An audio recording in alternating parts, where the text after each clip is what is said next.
Bonjour, aujourd'hui on se retrouve donc avec la correction de l'activité sur l'algorithme. Donc on vous dit que Chloé elle attend un certain nombre de temps et on vous demande au départ de lire quelle est la probabilité qu'elle attende son bus 3 minutes. La probabilité qu'elle attende son bus 3 minutes, il suffit de lire le tableau A3, elle est de 0,20, c'est-à-dire 20%. Quelle est la probabilité qu'elle attende au plus 3 minutes? Alors au plus 3 minutes, ça veut dire qu'elle a attendu en fait moins de 3 minutes. Au plus 3 minutes, ça veut dire au maximum 3 minutes. Donc elle a attendu 1, 2 ou 3 minutes, c'est-à-dire 0,35 plus 0,23 plus 0,20, ce qui fait 0,78. Donc la probabilité qu'elle attende au plus 3 minutes, elle est de 78%. On remarquera qu'on pouvait faire aussi 1 moins la probabilité qu'elle attende 4 minutes, c'est-à-dire 1 moins 0,22 pour retrouver ce 0,78. Voilà.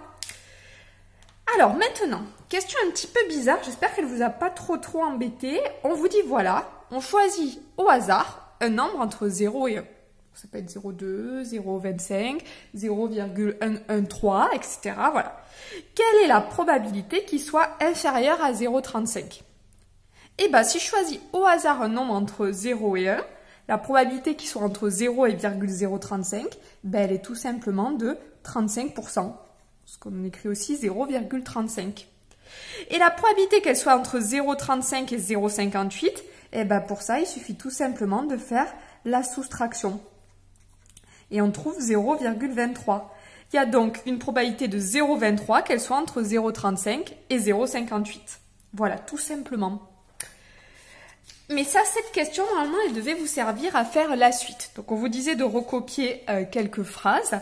Et donc, on vous disait la probabilité Chloé attende 1 minute, on le voit, c'est 0,35. C'est-à-dire que c'est la même probabilité que le nombre aléatoire soit inférieur ou égal à 0,35.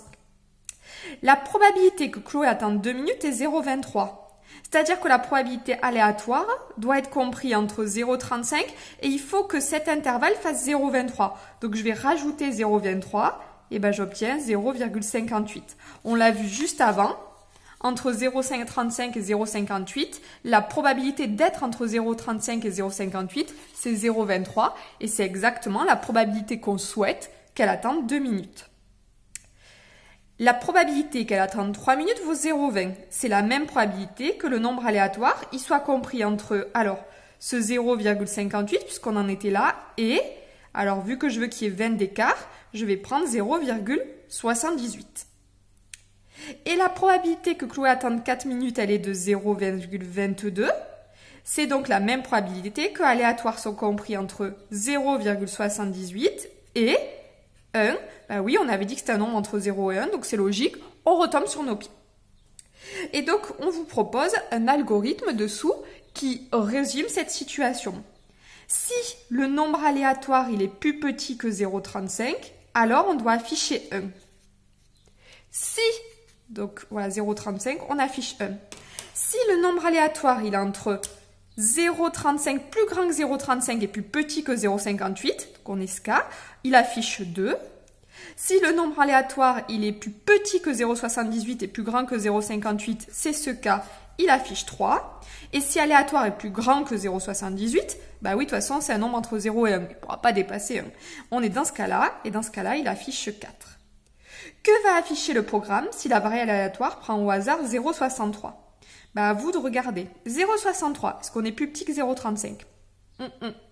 0,63, est-ce qu'on est plus petit que 0,58 et plus grand que 0,35 ? Pour cette partie-là, oui, on est plus grand que 0,35, mais on n'est pas plus petit que 0,58. 0,63, est-ce que c'est plus grand que 0,58 ? Oui. Et est-ce que c'est plus petit que 0,78 ? Oui. On est donc dans ce cas-là, on va donc afficher 3.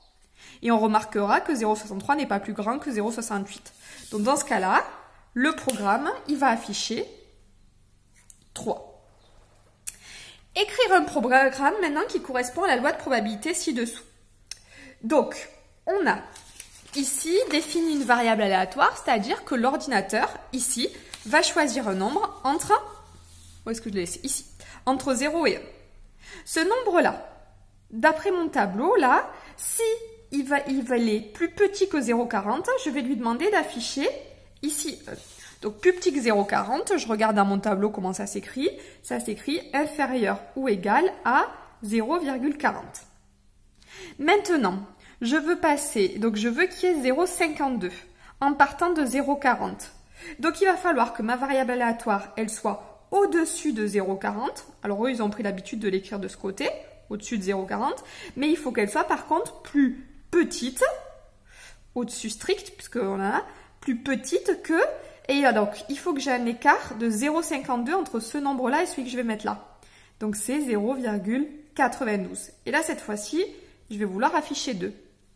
Maintenant, si je suis au-dessus de ce 0,92, mais par contre que je suis au-dessous ou égal à 0,96, puisque j'ai ajouté, pas du tout 0,96, pardon. Alors, est-ce que vous arrivez à voir inférieur ou égal à, j'ajoute à 0,92, si c'est ça, j'ajoute 0,03. Donc ça fait 0,96, 0,04. Et j'affiche 3. Je suis pas sûre d'être très claire. J'espère que ça va à peu près. Maintenant, si le nombre aléatoire, cette fois-ci, il est au-dessus de, on en est où, 0,96. Et par contre, il faut qu'il soit plus petit ou égal à 0, il faut qu'il y ait un 0,03 d'écart. Donc 0,99. Dans ce cas-là, je vais afficher 4. Et enfin, si le nombre aléatoire, il est au-dessus de 0,99, là, forcément, il sera plus petit que 1. Ça y est, je vais afficher 5. Bon, voilà un petit peu pour cet exo qui n'était pas spécialement évident. Normalement, s'il y avait des exos de ce genre-là le jour du bac, on vous dirait plutôt pas de réécrire tout le programme, mais de comprendre, d'expliquer ce qui se passe, peut-être de compléter, il vous enlèverait quelques chiffres, il faut quelques nombres, voilà, il faut pas hésiter, pas trop avoir peur, même si on n'est pas trop sûr de soi, à l'intuition, la plupart du temps, ça se passe plutôt bien. Allez, je vous retrouve pour la suite, on ne se décourage pas, on s'accroche, je compte sur vous.